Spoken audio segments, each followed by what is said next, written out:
Right, so now before we begin talking about memorizing, analyzing, and transposing, I want to tell you a little bit about what tools I'm using. First of all, some of these lead sheets are printed out from an iPhone app called iRealBook, with the letter I, not E-Y-E.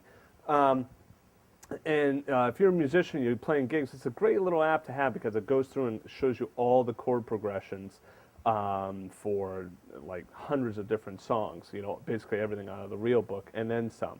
And you can also transpose it too, although after this lesson, my goal is that you'll know how to start transposing on your own, and I would suggest that you do that rather than, you know, using software to transpose.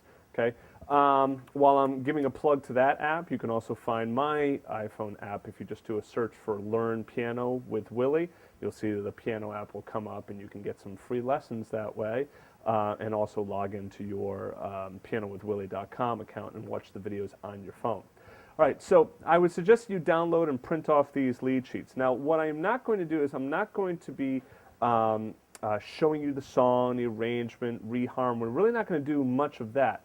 The main goal of this lesson is to start to teach you how to analyze a song. And then once you start analyzing a song, then you can, it's a lot easier to be able to memorize it, and then obviously then you can also start to transpose it into new keys. So this is great if you're working with singers or other instrumentalists that say, oh yeah, I don't want to do Ain't Misbehaving in the key of C that it's written in, I do it in E flat. It's like, well, how are you going to transpose it? Well, using this lesson and these techniques, you'll be able to transpose much, much easier. So anyway, let's get started, and the first thing we need to talk about is diatonic harmony. You need to make sure that you understand diatonic harmony. Now basically, I've talked about this before, but I'm just going to go through it quickly. If I have my C major scale, okay, so C, D, E, F, G, A, B, C, right?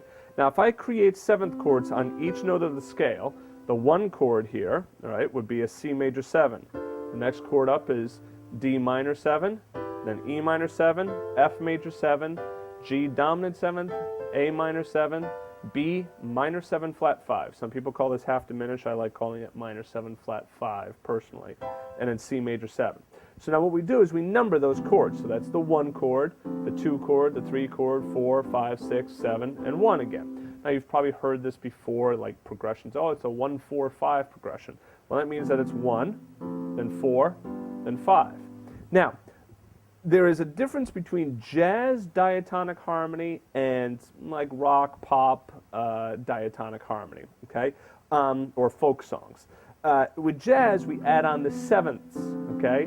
So if you were playing a song like, I don't know, whatever folk song or rock song, and they say 1, 4, 5, oftentimes it's going to be just your triads. Now notice a triad is a 3-note, but I'm still adding on that extra note. All it is, it's the doubling of the bottom note. So it's still a 3-note chord.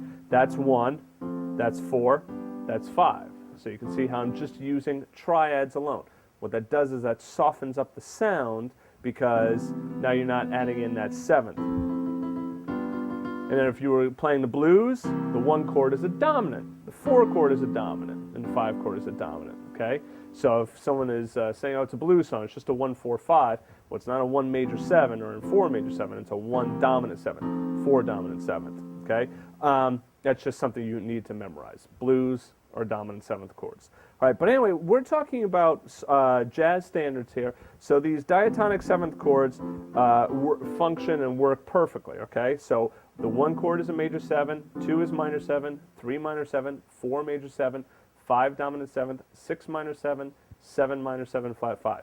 You need to commit that to memory, okay? You absolutely have to know that. That is basic 101 analysis, and if you really want to get your piano playing to the next level, you want to learn that diatonic sequence. The reason that I'm so firm with you on this is because once you understand that diatonic sequence, you're going to start to see these songs unfold. There are 3 songs we're going to go through here today that are, you know, pretty, you know, different songs, where they're at least written by different composers, okay, in different eras as well. So you're going to see, oh wow, knowing these diatonic 7th chords makes it a lot easier for me to be able to learn the song, memorize it, and then move it into a new key. Okay, so that's your diatonic seventh chords. It's the same pattern in any key. So if I move to the key of F, I have a B flat. Well, the one chord is still major 7. 2 chord is minor 7. Once again, one thing I didn't tell you is how I came up with these chords. How I came up with the chord is, well, I kind of did, but I use only notes from the major scale. That's the important thing that you have to know. So in the case of F, I'm using B flat rather than B natural, okay?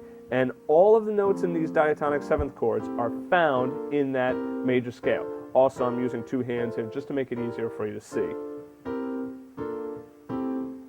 You would obviously just do it with 1 hand. Okay? Now, a good way of memorizing them is 1, 4, okay, 1 and 4 are major, 2, 3, and 6 are minor 7, 5 is dominant, and 7 is minor 7 flat 5. Okay? So, like I said, commit that to memory, and I'll see you in the next chapter.